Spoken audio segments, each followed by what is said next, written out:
हमारे चैनल को सब्सक्राइब करें, बेल आइकन दबाएं। नमस्कार दोस्तों, आज की कहानी है श्री राम के बाद लव कुश और अयोध्या का क्या हुआ। रावण का अंत करने के बाद जब श्री राम माता सीता को अपने साथ वापस अयोध्या ले आए, तब माता सीता को ये नहीं पता था कि उनके लिए अभी परीक्षाओं का अंत नहीं हुआ है और एक दूसरी परीक्षा अभी भी उनके मार्ग में खड़ी है। जब राम ने अपनी प्रजा के सवाल उठाने पर माता सीता को ही ताक दिया, उसके बाद माता सीता वाल्मीकि ऋषि के आश्रम में रहने के लिए जगह मिली, जहां उन्होंने अपने बेटे लव और कुश को जन्म दिया और उनका पालन पोषण किया।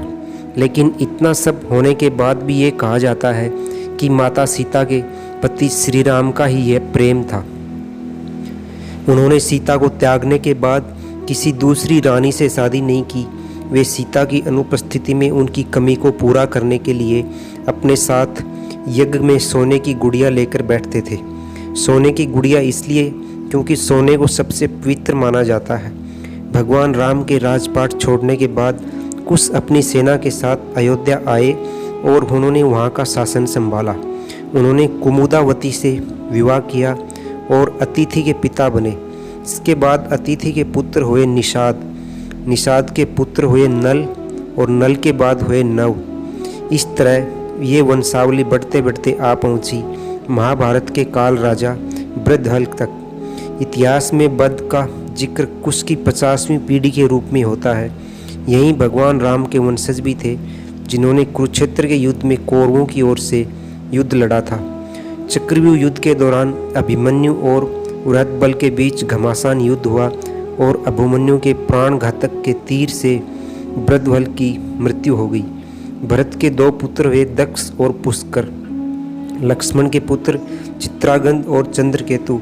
हमारे शत्रुघ्न के पुत्र हुए सुबाहु और शिव सिंह। मित्रों, मथुरा का नाम पहले सुसेन था।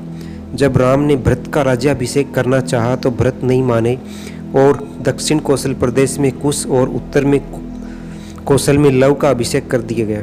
भगवान राम के काल में भी कौशल राज्य उत्तर कौशल और दक्षिण कौशल में विभाजित था।